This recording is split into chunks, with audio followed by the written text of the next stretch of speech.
Yeah. So how's Mercury and reverse cowgirl fucking you up?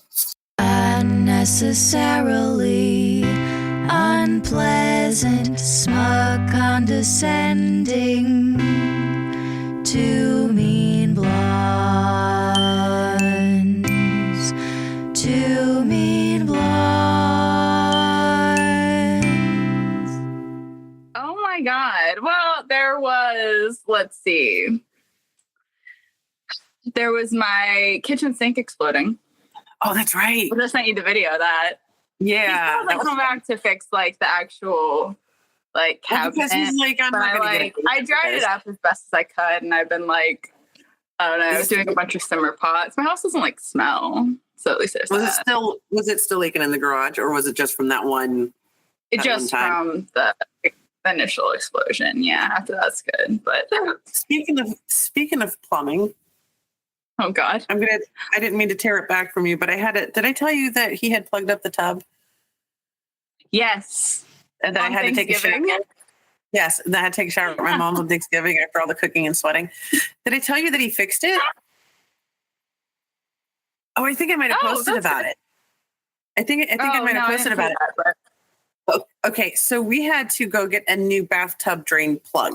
Because the one that I had, somebody had knocked it to the floor and Vegeta got it. And when Vegeta gets something, you're never going to be able to use it again.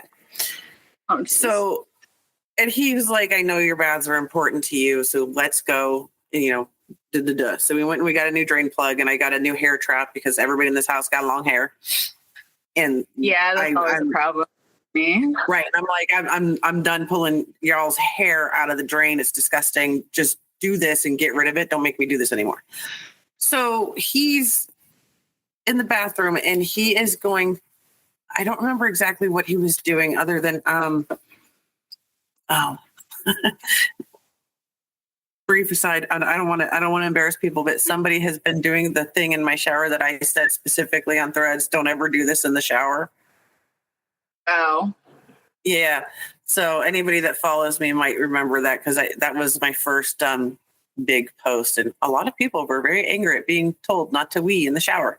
But anyway, somebody was doing it. And I know because you can tell when they're not hitting the drain. And I was like, so I'm in pain. I can't take a bath. If you're going to do it, you need to spray it down afterwards. Right. I'm like, if you insist on doing this, you need to clean the tub when you're done. So that was the other part of the problem. I was like, and this is all here and I know somebody's doing it. I was just I was not happy. Right. And he's like, we're going to fix this so that you're happy and you can take your bath and then I can stop listening to you bitch all the time. He didn't say that, but I know he thought that because I would think that. So he goes in there to clean the tub and then he notices that the drain is a little slow, not slow, just a little slow. So he's gonna plunge it. So he's plunging it with the toilet plunger. Mm-hmm. Yeah. I mean, he's already cleaning the tub, so whatever, right? But I guess, he doesn't clear it. He makes it worse. So, and this is where I told you how I was like, I can't take a shower because the tub is completely blocked. So yeah, that's disgusting. And as an aside, I hate shower tubs. Yeah, I want a tub that's just a tub because I like my baths. Right, I like my baths, but I don't like the combo. But anyway, I don't like soaking in the. Yeah, I have to have a squeaky clean, freshly scrubbed tub. If you've had a shower in it, it's tainted. Right, exactly. So Saturday, on Thanksgiving Day, I decided I'm gonna try and plunge it. So since this is what we're already doing, I grab the plunger and I start plunging because there's 3 inches of water in there. And right. And he's like, well, you could just take, I'm like, I'm not standing in that. Absolutely not. So I'm doing my best to plunge this tub. This soup. Yeah. I mean, it wasn't soupy. It was clear, but there was some nerdies floating around that was questionable. And I was like, no, thank you. Yeah. And I got so many good bubbles that I was like, yes, I got it. And then nothing. So I'm like, fuck this. I text my mom, can take a shower at your house. And I'm just not at all. I'm sweaty. I'm dirty. And now I got to go to my mom's with all these people that are already happy and ready to go. And I'm like, yeah. Right. So the next day he goes in there and he's going to fix this problem. And we're sitting up in bed because we have coffee in the mornings when we're both off, and we have coffee in bed. It's our us time. And he's thinking of all the things that he's going to do. Like we have an auger, but it doesn't fit because there was like a crosshair piece in the drain. Oh, okay. So he's like, I'm going to go down there and I'm going to clear that trap. It's got to be in the trap because I've had a leak there that literally will leak so much that it fills a bucket and I got to dump the bucket. I'm a terrible homeowner. I'm just throwing that out there, right? I'm like, if I had this is why I rent, so I'll have other people do I don't want to be responsible for any of it. Yeah, like my next phone call. The next place I'm living, I am not doing this shit. But and the reason it's been waiting is because I don't have the money to pay a plumber to fix it. Right. So he comes downstairs and I had an edible and I hit my vape. And so I'm just having me just some peaceful time. And I'm hearing some concerning noises and I'm like, don't care. I'm just going to watch my YouTube and ride this vibe. Right. Because it sounded like he was sawing on the pipe. But he got it all apart and he's messing with it. And he's like, there's nothing in the pipe. There's nothing here. I don't know. He goes, so I'm looking. And he goes, he stuck his finger up the pipe that goes into the drain, into the tub, right?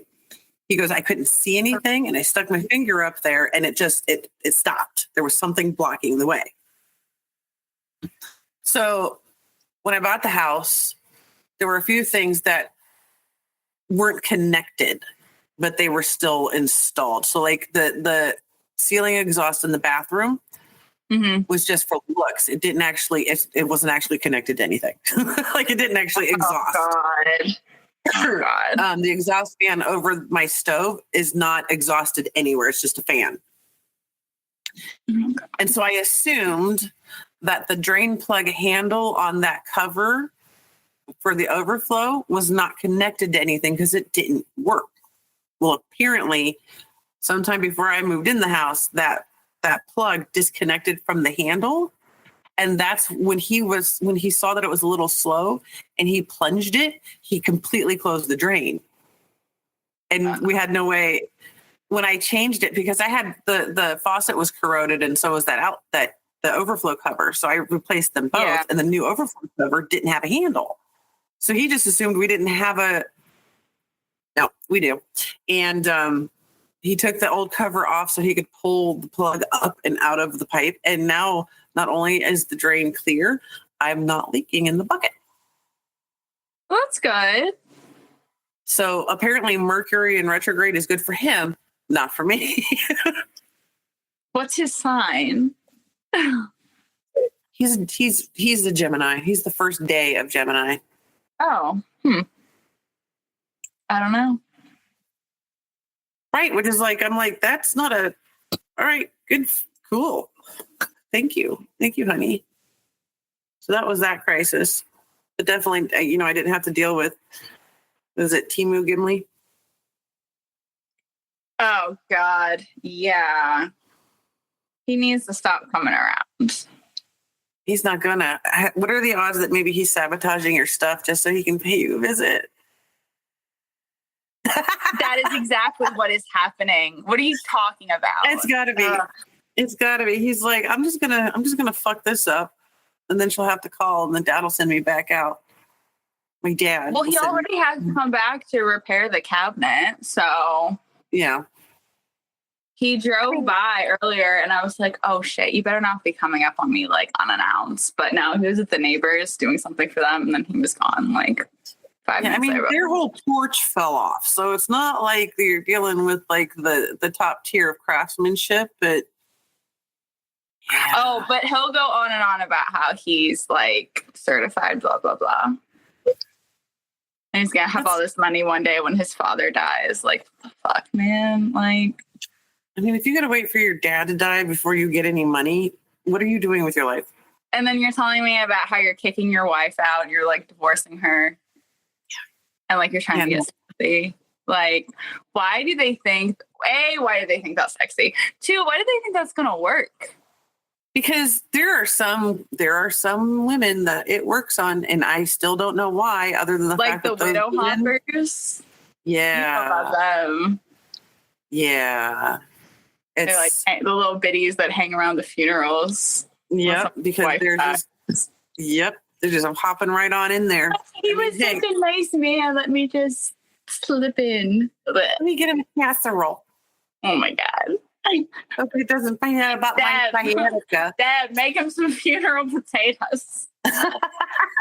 That's why they became popular. It wasn't because of funerals. It was because of those widow hoppers. Getting that old man dick. Ew. Nobody likes old balls. Well, I mean, somebody likes old balls. Somebody somewhere likes old balls. But whatever. Who said that? That nobody likes old balls? Oh, I thought you said somebody. Like, I said somebody somewhere likes old balls. I mean, everybody's got it. Though. There's probably someone. I'm sure if I asked on Threads, some asshole somewhere would be like, "I love them. I don't know what your problem is. Why are you shaming somebody?" I'm not shaming. Probably. Have we gotten to that part of the post body shaming world where we can't complain about old balls? Like, anytime somebody says that phrase, I immediately picture the scene from Bad Grandpa where Johnny Knoxville has, like, the balls. They're, like, hanging down to his fucking knees trying to get a fucking Coke at the convenience store. Because that's what we all picture. And here's the thing. And I've got so many wires in my way. Here's the thing. It's not that we're disparaging testicles and that some testicles are better than others. They're all bad. They're all bad, exactly. They're all bad. No, thank you. I don't want to see them. I don't want to hold them. I don't want to, especially when they're old. Because that's like a bad joke gone worse. Do you think in like 15, 20 years, it'll be like all the rage to get Botox in your balls? I'm honestly surprised it's not already. Is it a thing? Let me go to the Google. Did I just invent a new procedure? Botox. You heard it here first, folks. Testicle. Oh my God. Okay, so you know how they have like suggested phrases? Yeah. And I don't know if I have my safe search on or off on this computer. But the phrase that pops up is Botox in testicles before and after. Oh God. That was supposed to be a joke. It's supposed to be funny. Do you want to know what it's called? No. Yes. What would you call it? If you had been the one to invent the procedure, what would you call it? Because I can guarantee you that it's probably exactly what you're thinking. Really? It's Scrotox. You're lying. I'm not. I will send you the link. It's the first link that came up is Innovative Man's Clinic. Botox in Miami. Is it in Miami? Hold on. Let me see. Oh my God. No more sweaty balls and wrinkles. Experience Scrotox. Please don't show me pictures. Shut the fuck up. It became more popular in 2017. It's been out for 7 years? And there are pictures. Oh no. The sad part is I don't know which one's the before and after. I mean, I do, but it's like they got it reversed. Like they had the after and the before because, and I think this is a European man. He's definitely not. Oh God. He's definitely not. If he's from the U.S., yeah. Oh my God. I mean, not a problem, but I'm just trying to give you the state of the picture that I'm looking at right now. That's almost worse because now I'm picturing somebody brought the hoodie. Oh my God. I just want to know where. locations. No, Washington, the great state of Washington. Interesting. They have an office in Helltown and an office in Linwood. I don't know. I've never been to Washington. I'm assuming Seattle.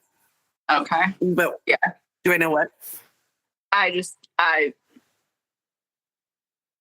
to get that off of my screen. France has a lot of like tech people out that way. Maybe it started in France. And never mind. I don't want to know. I don't need to know anything else about Scro Talks. All I got to say is if by the time we release this episode, if we have men listening who may be considering calling up this clinic in the state of Washington, yes, I want them details. Well, no, I have a caution. Never trust somebody to have a needle of toxins near your nutsack if they can't spell physical. Oh, because they have a link here for physical medicine, and it's PHYSYCAL. Interesting. Yeah, I mean, do you think it's like some weird like backdoor thing, or is it like legit? They've got two. I mean, it looks like it's a total male reproductive health thing. Okay. They just have somebody running the website that doesn't pay attention, I think. Fair enough. But again, maybe they got ChatGPT to do it. I think ChatGPT can spell physical, though. I mean, you'd hope. I mean, yeah, that's true. But yeah, they have medical weight loss even. Get your Ozempic and your ball shrunk all in one shot. Your Scrotox and your Ozempic in the same visit. I mean, all the jabs all the time. If that's what you want. Scrotox. Scrotox. Oh my goodness. Okay. So yeah, that was a thing. Jesus Christ. Welcome to the Two Mean Girls podcast. I am your host, Katie, Ferocious Katie, Mean Girl. I also have with me Trey, the other mean girl. And today we will be talking about the haunted Helltowns of our collective Rust Belt area. Yes. Sharing some lovely stories. Listen, I thought I knew things about Centralia, PA. See, I read a little bit about Centralia, but not as much as I knew about Helltown. So listen, just putting it out there, I've never actually been to I have driven by it. I will not set a foot into that town. Because is it still there? I mean, technically it is. There are roads, there are abandoned houses. There might be like one family that still lives there. Right. But so they took most of it. Yeah. So it's essentially a ghost town. It's not even, they like destabilized the town. So it doesn't even get like mail or anything. Right. They blocked like one of the main roads going into it to deter people from going. The amount of carbon monoxide and other gases that are just... Oh, this is the one that has like that was the trash fire? Like that was... Yes. Okay. So, yes. So it all started so this was like a long established mine town. It had been around since the mid 1700s. It was initially like native land. And the British convinced them to sell it all for $500. What is that in today money? That's still not enough. I'm not sure, but that's still not nearly. No, that's not a lot. Yeah, especially since they knew it was, even at that time, they knew likely that it was rich in minerals. It was a money. Right, yeah. So I'm sure they were like threatened to give up that money. Like it wasn't just like, oh, here you go. Yeah, $500 sounds swell, guy. Right. That doesn't wash. Like, come on. Yeah. Come on. Yeah. So anyway, they bought it. They wanted to establish it as a mine town. It became a mine town. It had a big boom right before the Civil War and after.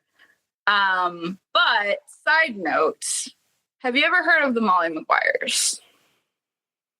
Yeah, but I don't remember what they were. Okay, so the Molly Maguires was a like social justice movement secret society. Okay. It started in Ireland. Some of the people later went on to become like the NRA. Okay. But this is like 200 years before the NRA. Like colonial times. Right. So they started as a way, they were a secret society. They were kind of connected to this like order of the Irish, like the Sons of Italy type of a group. Or kind of like a break-off group of that. But they were this secret society that were basically social justice warriors that would intimidate mostly landowners and big like oil and coal barons. Basically, if they were charging too much rent or they weren't paying enough, they would go and intimidate, beat, kill, etc. Until they got their way and improved conditions for their people. So it started in Ireland during and before like the Great Potato Famine. Not really famine. Oh yeah, the Troubles. The Troubles, yes, the Troubles. And then eventually made its way over to America, and they did the same thing to the guys that worked on the railroads and the coal mines. They were big in Pennsylvania, but nobody really talked about it because...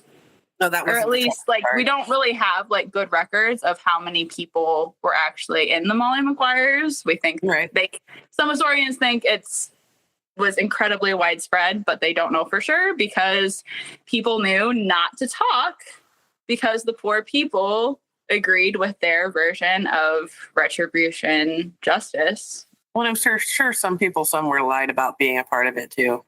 Oh, for sure. Some people will go so far as to say that all of the different like Irish order clubs were all members of the Molly Maguires, and some are like, no, it really wasn't that much.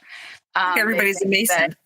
What? Yeah. Exactly. Like when everybody's a Mason. Exactly.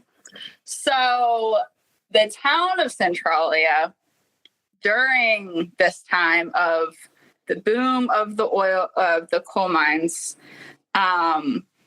most of the descendants of Centralia, PA, are part of the Molly Maguires.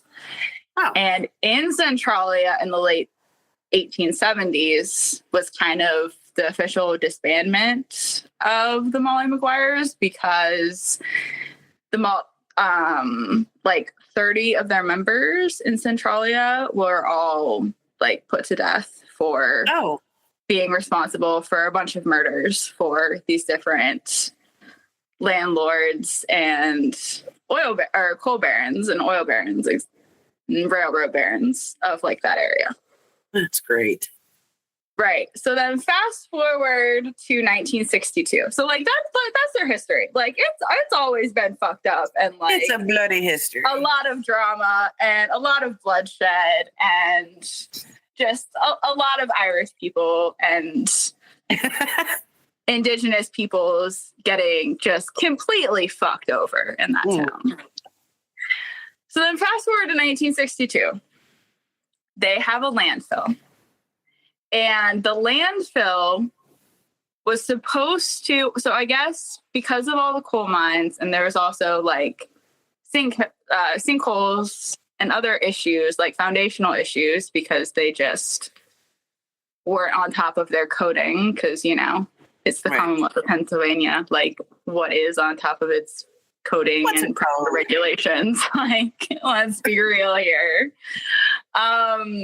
So anyway, so this landfill, it was supposed to be that there were like layers of like clay and rock on top of the landfill so that all of this burning trash didn't somehow get sucked into a layer of the mines because that would be incredibly dangerous and people would die. Right. Well, they weren't on top of that. So they lit it on fire the one day. And that's exactly what happened. The base corroded. It created a big sinkhole that seeped into one of the layers of the mine. And so now it's just been perpetually burning since 1962. Right, because they can't put it out. However, it wasn't until 1979 when they somehow figured out that it was still on fire. Oh, that's right, because it wasn't like a kid that found it or something? That happened 3 years later. Oh, my God. Come on. I'm ahead. It's first set on fire in 1962. Okay. They all know that it's on fire. You can see it from the highway, which you can still see it from the highway now. I've driven by it. And you can still see all the smoke and everything? Yeah, it still smells like smoke, and it smells like shit. And I know that they say that carbon monoxide is like the silent killer and everything, but that shit smells horrible. It smells like something I've never smelled before. I mean, it's also the fuel that you're smelling burning down there. That I think they said it's a bunch of other. But yeah, yeah, it smells like shit. It smells awful. So they could see that something was on fire, okay? But they didn't do anything about it until 1977 when the mayor is going to get fucking gas one morning. And I'm serious. He goes going to get his fucking gas, okay? And he's pumping it into his whatever. It was probably convertible. We're just going to say it was a convertible. Probably. Something fancy. Some Thunderbird. Anyway, so he's going to pump his gas and he's like, oh shit, this feels like too hot. Like, why is the handle hot? Like, it shouldn't be like this hot. The handle was hot. Yeah, gas. Because the gas was so much hotter than it should be.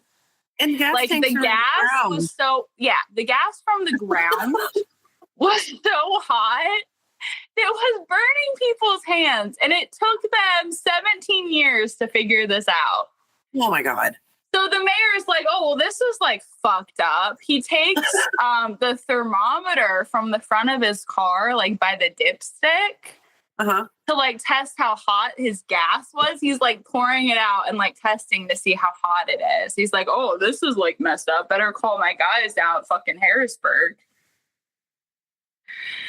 So they have people come out, figure out it's on fire, but then don't do anything about it for 3 years when the little boy falls in the sinkhole in his grandma's backyard and almost dies. That's what I remember is the boy falling in the hole. Right. So this boy, it takes 3 years later for a white child, I'm assuming, to almost die. Definitely. They're maybe, maybe this is not good. Maybe people shouldn't live here. Oh my God. So then that's when they went through the process of kicking people out after that pretty quickly and testing the air quality and all the ground minerals and the water and everything, and realizing that, everyone's being poisoned. Yeah. And that people need to leave.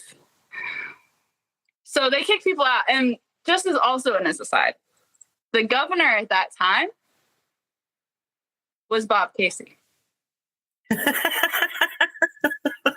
Of course. And I feel some type of way about that. But anyway, so that's what happened. There are almost no people that live there now. It's not even officially a town anymore. But all of the descendants of that town that were forced to leave because of eminent domain. They all believe that they were forced out because Pennsylvania wants to take over the ground and mineral rights underneath it. And apparently they put out the fire. Right. that's going to be burning for the next 250 years. Yeah. Because of the amount of trash that they have under there. Right. And it's coal. Coal is meant to burn. Right. But sure. Okay. Yeah. I mean, I'm sure they'll find a way to get in there and profit. They have been. Oh, have they? They have been going to like the different like open strip mines that they can get to that are like all around the area and trying to illegally get out stuff. Which is probably why they are keeping people from entering in there. Meanwhile, everybody thinks it's because it's haunted or there's aliens, and no, you will literally die. Yeah. You literally get cancer and die. The carbon monoxide levels are so many times above the lethal limit. Nobody should be walking in there. Well, no, because you're basically sitting on a house fire. Exactly. And it's like coming straight up. Yeah. You're sitting on a house fire of cancer. Yeah, and you're drinking the water. And no. Yeah. I'm wondering if there is, because a lot of the families are still alive, obviously. It wasn't that long ago. No. And I'm wondering how many of them have experienced rare forms of cancer or other illnesses after they left.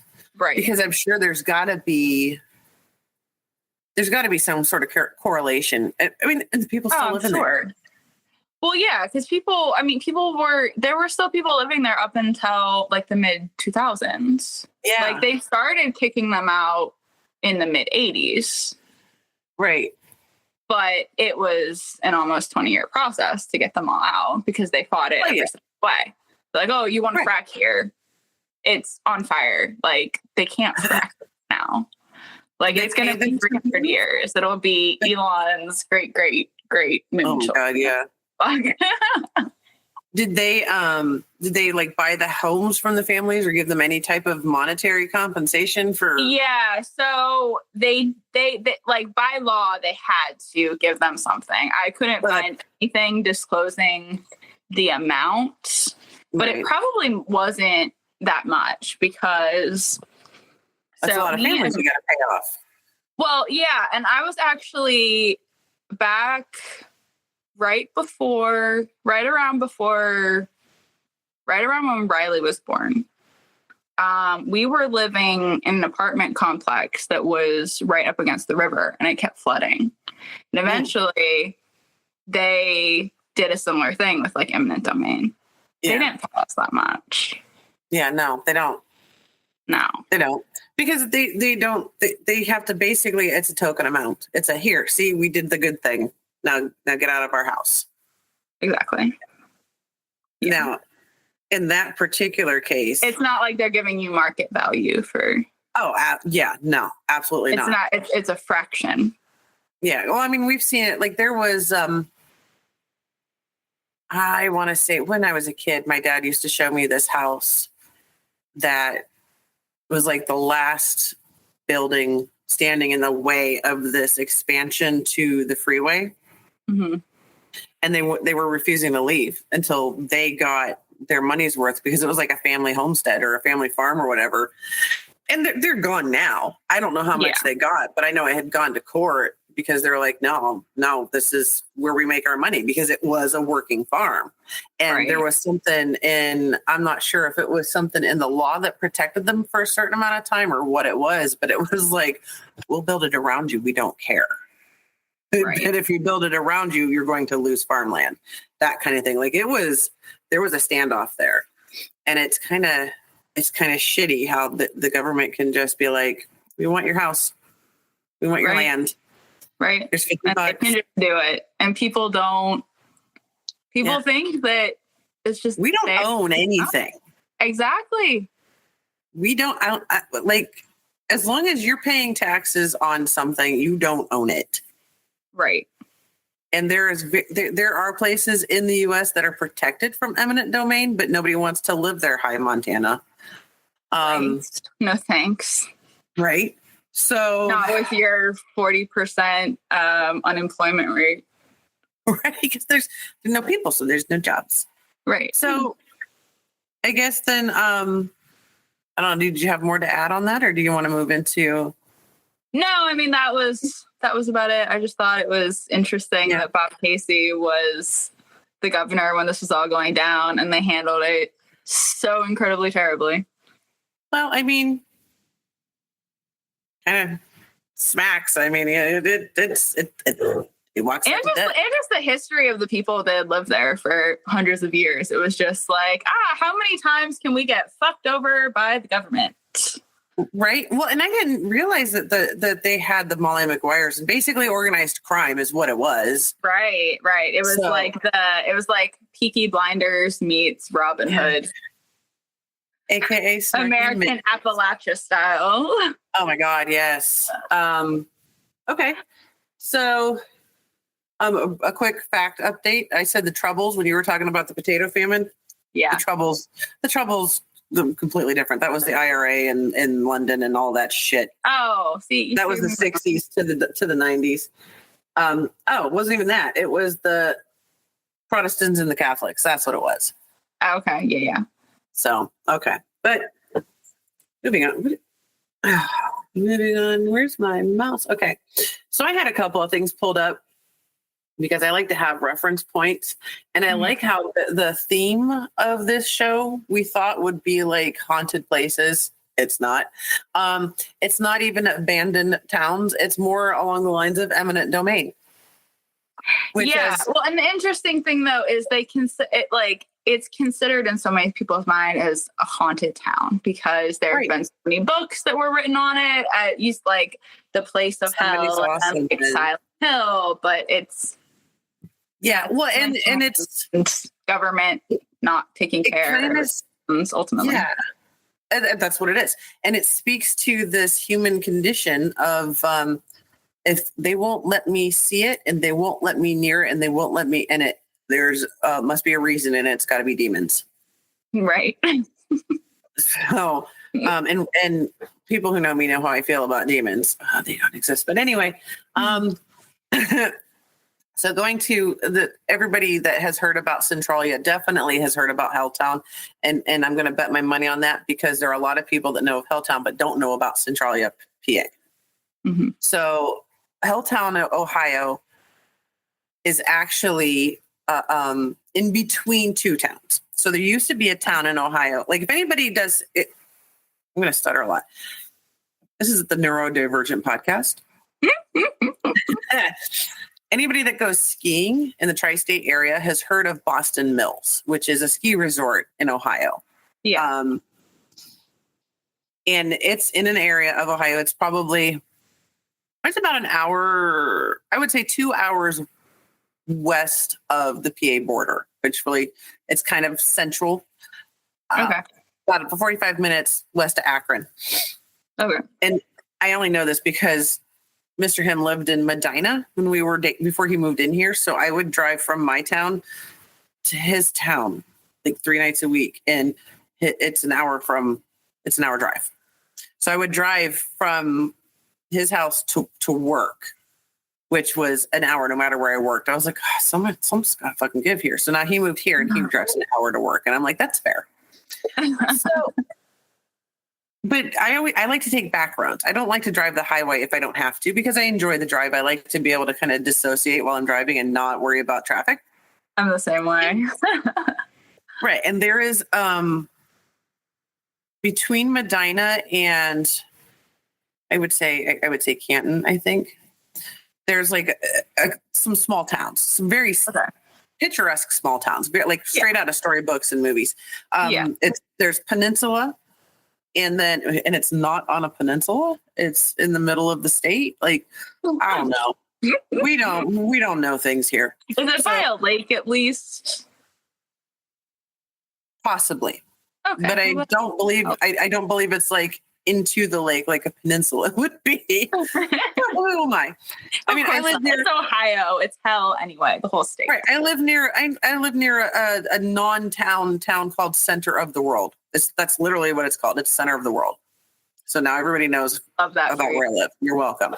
And it's between Boston Township and Peninsula. Boston Township used to be part of Boston, Ohio. which is where Boston Mills got the name. Okay. Boston, Ohio is Helltown.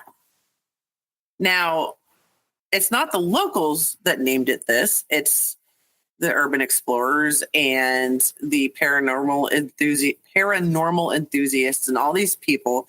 Because once again, if we see a town that has no people, we automatically assume the worst, unless it's like, the Wild West. And we're like, oh yeah, cowboys used to live there. No, cowboys didn't live here. People lived here. And there are a lot of stories, and I like to Google to see what people are saying, and I'm going to be polite about it because, again, I'm going to be polite about it. So, this is, and I'm not going to read the whole thing, but I'm going to kind of give a brief. Yeah. This is a lore drop. This is what people think about Helltown, Ohio. Okay. And this is from Reddit, and this is the subreddit history, and somebody named Dank Meme Lord 234. So obviously he's credible. Obviously he is the expert. Yes, he's obviously the expert. And he's got Boston, Ohio, the Helltown mystery. Oh God. Right. And Atlas Obscura also covered it, which is the next source I'm going to look at briefly too. Okay.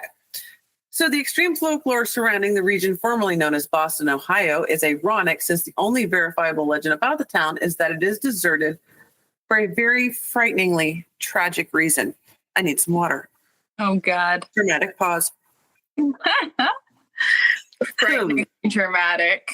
Yes. Can't wait. Founded in 1806, Boston Village's original claim to fame was its standing as the oldest village in Summit County. Who cares? That's me. Boston's relatively uneventful life took a turn for the worst in 1974 when it became the unlucky victim of nationwide anxiety over the country's disappearing forest land. I'm sorry, what? That's a really, really fancy way of saying the government was cutting down trees. No, they exercised eminent domain. So, excuse me. It's very dry in the basement. Yeah. Basically, what happened was the government turned Boston, Ohio, into the Cuyahoga Valley National Park. Oh. That's it. That's all they did. They paid the residents. That was frighteningly terrifying and scary. I am terrified. I don't know how I will sleep at night. It's so tragic. Thank you, Dink Lord, whatever your name was. Yes, Dink Meme Lord. I mean, he even says in his first paragraph, but listen. So it was turned into a park, and now that's demons. Yeah. Got it. I mean, this is how he starts it. So he starts it with the truth. Oh, dressed God. up. Then he goes on with the sentiment amongst citizens who had no choice but to leave homes. But to leave their homes was expressed in a message scribbled on the wall of one of the houses. I'm going to take a moment before I tell you what this message says to say anybody could have written that message, because the homes were left for years after the residents were paid to leave. Right. Like they were, I don't know how much they were paid. It was probably pennies, but they were told, here's money, get the fuck out. This is our house. Which is how it works. And you can be told that at any time. It happens all the time. It can happen here where I live. Right. It happened in Boston. Like that's what happened to South Boston. The Great Dig. Hey, we're building a highway. Get the fuck out. Like they can do what they want. Yep. So the message that was scrawled inside this house, this abandoned by house, some teenagers who were pissed off. Now we know how the Indians felt. I'm sorry, but at the time, this was, I believe, the 70s when these people were forced out of their homes. I don't think any of them... Were they given smallpox blankets? Because then it wasn't... And whiskey and alcoholism and all the other shit. Yeah. But okay, little white kid Tyler from Akron, Ohio, who's pissed off and I mean, anybody who says that, I mean, the history of Ohio and the indigenous people goes back way farther than 1806 when this town started. Right. I rolled my eyes so far back into my head. I think they might be stuck there when he said oldest building was 1806. Okay. The Mayans would like a word. Well, and then here, this guy, he needs a new hobby. The hellish aura of the area only continued to grow when the NPS acquired, I don't know how to say that. That's Polish as fuck. Krejci dump. So they acquired a dump in 1985. Rangers visiting the site became ill and covered in rashes because it was soon discovered the dump was highly polluted with toxic chemicals improperly disposed of. Like most of Ohio. That's not surprising. Right. The dump became, hey, I'm fine. For now. The dump became a Superfund site and as of 2015, the NPS is wrapping up restoration of the area. Okay. This was posted 4 years ago, so 2020. It is 2024. As of 2022, it is all forest land. There's a couple houses left for that are basically ranger stations. Gotcha. And there's picnic areas and there's trails. Like, I don't know where this dump thing came from. I didn't look too deep into that because I don't remember ever hearing about this dump. And I've been reading about how, like, hyperfixations, right? Right. So there are a number of myths surrounding the vacant properties, but some have been a bit more durable than others. There's the Presbyterian Church, which is said to have been built by Satanists, complete with upside-down crosses. I'm a Satanist. And the amount of traditional Satanists in existence and the ones that I've met, none of them could build a church. Right. Like, are you kidding? No. They did not build a church. I didn't know you guys had get-togethers like that. I mean, we do, but we don't build churches. How dare you not invite me to the upside-down cross-making kumbaya session? Right. Well, and here's the thing, and here's the distinction that a lot of people, and I'm not saying that they're wrong for not understanding this difference, but there's a difference. Satanists and traditional Satanists are two different theologies. Right. A Satanist is by basic definition an atheist. Right. We're non-theist. Right. Or at most we are not antagonistic. Agnostic. I am antagonistic. Right. Well, I think people, they hear the term Satanist and they just immediately think, oh God, they're just Marilyn Manson freaks. Right. And he's not even an actual Satanist. He's a provocateur. Right. And a rapist. Fuck you, Brian, if you're listening. LaVeyan Satanist are traditional Satanists, and he's a LaVeyan Satanist. So technically he could be, but again, whatever. Yeah. He's a piece of shit. He's full of shit. Yeah. But LaVeyan Satanists and traditional Satanists, they do believe that Satan is an entity and they do supposedly worship him. They don't sacrifice babies in the woods. Right. They enjoy modern facilities just like anybody else. They're not out in ghost towns erecting churches on government land. They're not doing urban explorations, right, and degrading land. But I mean, they might be, but again, they're not building a church on government property with upside down crosses. Right. The upside down crosses that people think they're seeing are just a part of that building's architecture that has been exposed. And that's that. So, right. So there's that part. There used to be vehicles like buses and cars, like people, they left and they didn't take everything. They didn't, right. So there was an abandoned with their bus. Satanist right. rituals and their upside down crosses. Right. So then he says, the abandoned bus is said to be host to lingering ghosts, and maybe most outlandish of all, there is a talk of mutants who were created by the dump spill, including a monstrous snake known as the Peninsula Python. I can't wait till people see the video to see my face because it's Alex Mack and the Basilisk of Ohio. Oh God. like, and then he goes on to mention this that dude is like this. Okay, listen, this dude is just some guy who, like, the pandemic happened. He got bored. And he just lost his mind watching every episode of Ancient Aliens. He should have gone to TikTok instead of Reddit. But it's funny that you say that something about an episode because it looks basically, because again, his name is rather generic.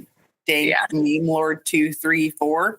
Right. So it kind of reads like a marketing post for the shitty documentary that he's about to mention. Right. And I watched the documentary and I rolled my eyes so hard the whole time. Yes, there is a documentary and it is. Oh God. They have they're like, yes, the government bought the property and forced the people to leave. And then, but also Satan. And it's like, no, you can't tell us the truth and then be like, but the ghosts. It's not haunted. If it is no more haunted now than it was when people lived there. And it is a beautiful, I'm sorry people lost their homes, okay? But it was a beautiful drive when I had to drive to work up the Cuyahoga Valley Scenic Highway. I think people in this area of Pennsylvania, Ohio, Rust Belt, they're very white. They're very sad that they live in an area where nothing exciting is ever going on. So, demons. Yep. Right. And Helltown.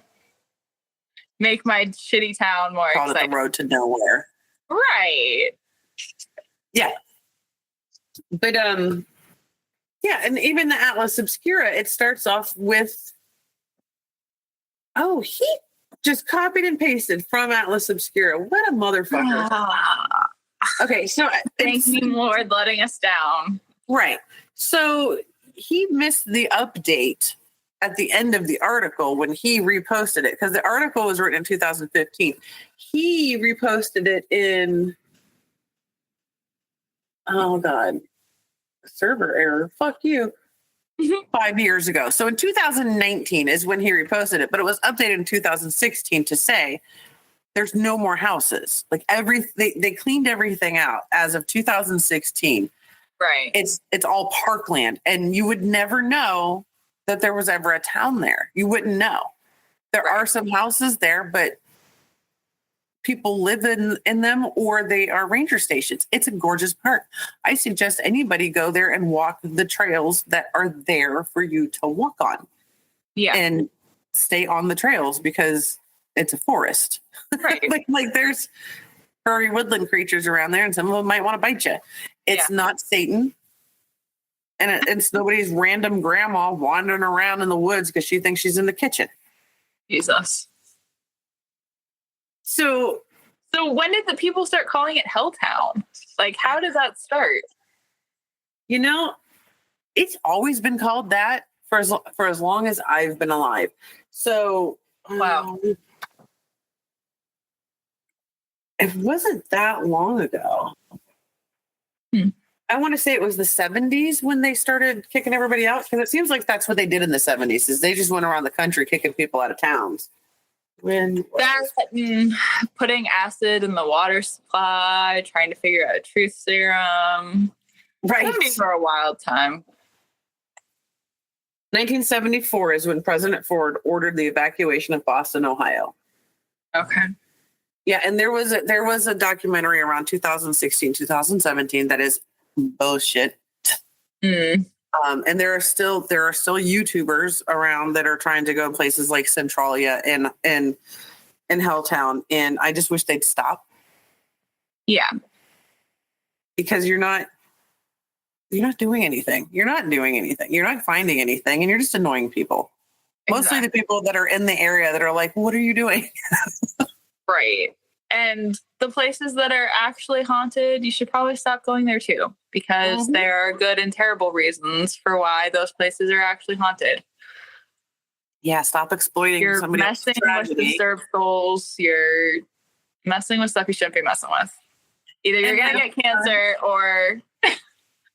You're going to get a tumor or you're going to get a demon. Yeah, either way. Not a good idea. Demons don't exist, but tumors are real. Right.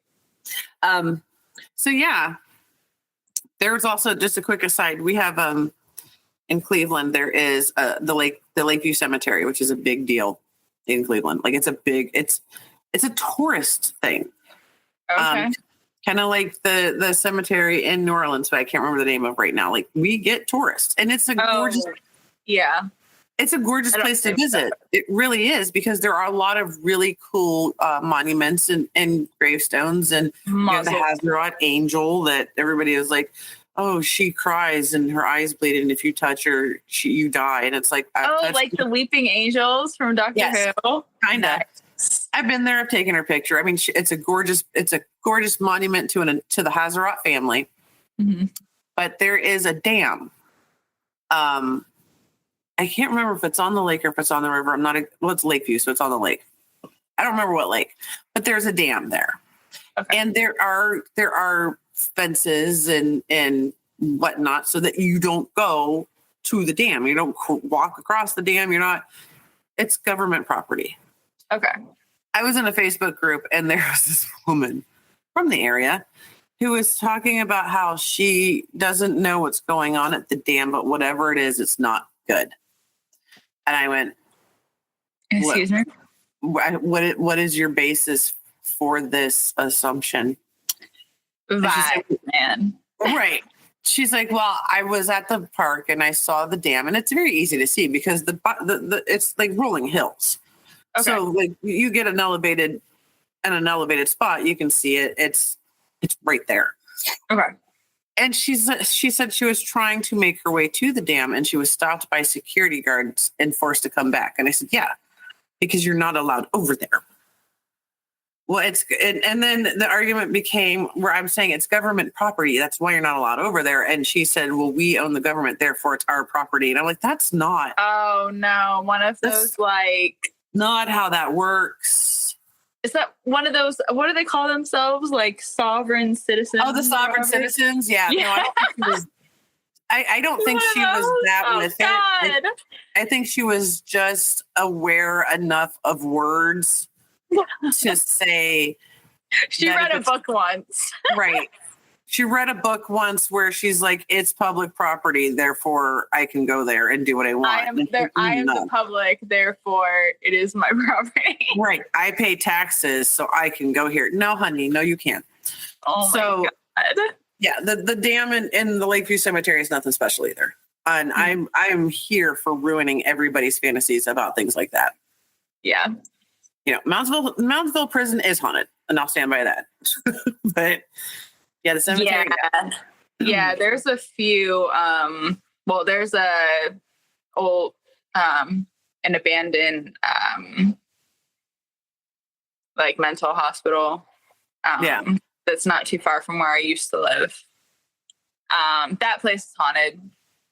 Yeah, I will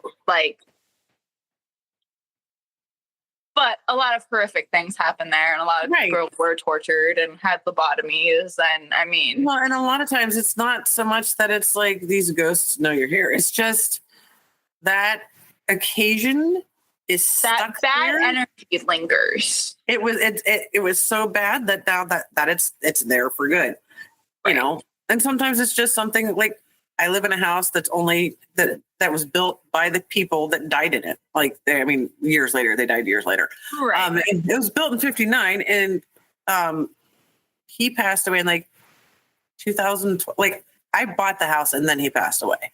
So, like, they had raised an entire family. And there's things that happen here that I'm like, well, that's weird. But it's nothing, like, it's not aware of me. Right. And it's not disrupting my life at all. Like, it's the same. Like, there are other things that happen, but those are the other spirits that I bring with me. But the ones that came with the house, it's just memory tape. That's all it is. He opens the front door to go in the house, but he doesn't actually go in the house. Like, I see him come up the porch and that's it. I see him walk past me in the hallway and that's it. Like, it's not, you don't know I'm there. I have a feeling that being a ghost is a lot like that. Like, I think the movie The Others got it right. And if you haven't seen The Others, I think spoiler alert. Yeah. Spoiler alert. She's the ghost. So, like, I think a lot of it is like they think they're haunted. Right. Well, it's muscle memory of their energy. Yeah. And I think that's a testament to how how big somebody was in life. Like, just how big they lived, like how much they loved and how much they felt and all that stuff. I mean, bad people can do it too, which is when they get scary, but they don't know you're there. They're just scary. Right. But anyway, that's my theory. Yeah. Well, and I think if you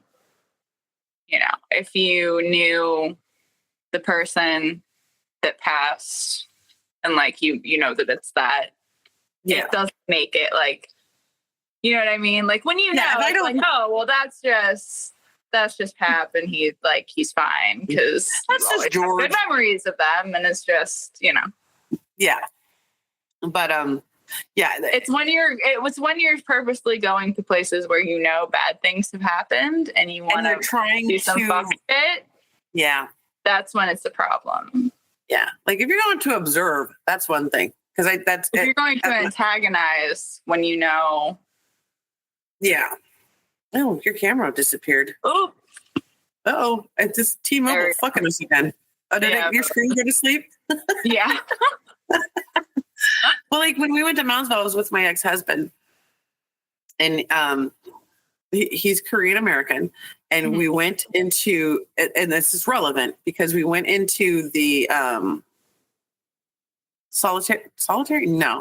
Supermax side, wherever they kept this white supremacist serial killer murderer or whatever. I don't know how many people he killed. All I know is he was a big bad dude and he was known to be hateful and he was a known white supremacist. And this was his olive branch when we got back together after we broke up the first time. And he was like, all right, fine, let's go ghost hunting. And I'm like, oh, really? So we went there and we're standing in the cell and he bought me a little hand recorder for the occasion. Like he went all out and he's standing there and he's holding the recorder in his hand. And he's like, are you mad that you have an Asian man standing in your cell? I'm like, why would you ask that question? Why would you ask that? Don't ask that question. Don't antagonize. Men don't think when they do these things. I've also been ghost hunting with people who have acted like such assholes. Why do you do that? Why do you do that? Right. And then after you don't believe in that shit anyway, but you're still gonna be like a dick. Come on. Yeah. Well, he had an experience, and my family had a farmhouse that was built by like my great grandparents that we had lived in for a little bit, and he was a skeptic until we lived in that house. Okay. He was like, "There's an old white man in the mirror at the bottom of the stairs." I'm like, "What?" And I'm like, "What are you talking about?" And he described the man, and I told my mom, and she showed me a picture. She's like, "Was it this guy?" And I was like, "Yeah, okay, that's the guy." So it was the guy that he was seeing. I was like, well, maybe he doesn't like you. Yeah. But after he did that, when we're walking around, like it was always creepy because it's an old building. Right. Especially like when you're up on the higher levels, I get vertigo. So up on the higher levels, I'm already messed up in the head. But we're walking down this dark hallway. And I'm the person, I don't want to be first, but I don't want to be last either. I want to be in the middle. I need a buffer. Right. And so the group is walking and I turned around and somebody tugged on my elbow. And I did one, like I pulled my arm back, like, stop doing that. And I'm walking and they did it again. And I said, would you quit fucking pulling on my arm? And he's like, I'm in front of you. There was nobody behind me. And I'm like, this is why I told you not to do that. Right. I'm like, let's just go. But yeah, we were there for like 8 hours. And there's a lot of stuff that the tests that you do when you try to communicate that I now know they don't actually work. Like the mag light thing. Like we walked in. Yeah, we walked into this thing and I was like, oh, I'll just turn it off, just a little bit and see if it'll turn it back on. But that was before I knew about heat expansion and things like that. And my engineer ex-husband did not consider that. He was like, ugh. But the scariest thing was all these guys like screaming and trying to get away from bats by swinging their lit flashlights at them. And I'm like, point your flashlights down and put your hood up and shut up. Like, right. They won't bother you if you stop doing that. Right. But yeah, other than that, I don't need to actively seek them out. Like if there's a place, I might go. But Yeah. I'm not gonna I don't do Ouija boards because I think they're bullshit. I'm not gonna try and channel them because I don't want to take you home with me. I have enough. Exactly. Yeah. I mean, obviously nobody goes to Centralia. No. There are certain places that I don't think you should like ever go, like former plantations. Absolutely. Some places are okay, but like, don't be an asshole.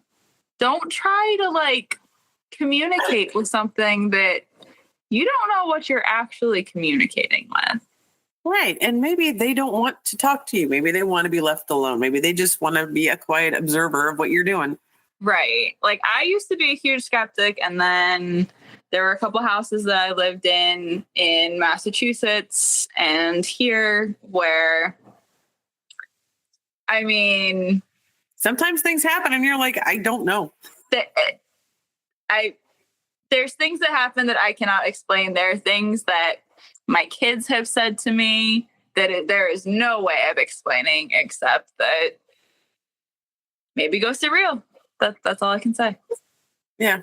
Yeah. I don't have definitive proof, but I know what I know.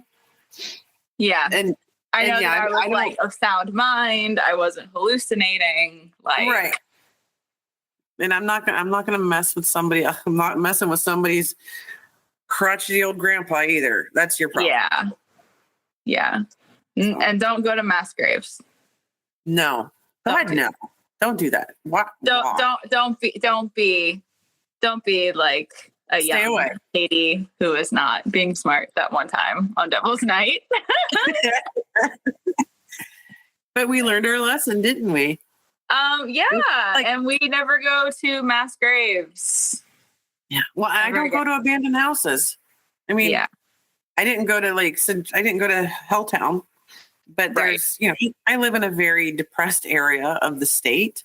And there's always been abandoned houses, and some of them were really cool. And we'd go in there and we'd take pictures, and a couple of them were a little off on the vibes. Yeah, I went to an abandoned house once that I called it the murder house because there were like too many chains on the doors and chain bars in the bathroom that didn't really make sense. Yeah, that's not shag carpeting. And what? And a lot of shag carpeting. Oh. So the shag carpeting it was. And then I went to the basement. I was like, nope, I'm leaving. Oh no, I never go into the basement. Yeah, the basements are where you don't go to the basement. I mean, I'm in my basement, but my basement is different. If my basement wasn't finished the way it's finished, I wouldn't be down here. Yeah. See, this basement had like a dirt floor. Okay, so that's a cellar. And that's dirt floors are always a big no-no because you never know. You never know what's down there. Like, I'm not so much worried about kids going into abandoned places and encountering demon possession. I don't want to get bit by a rat. Yeah, like or a squatter who's territorial. Right. Well, yeah, because there's been houses too where I've gone in and you walk in the front door and everything's fine, but then you walk into the kitchen and it's an open hole. Right. Like there's no floor.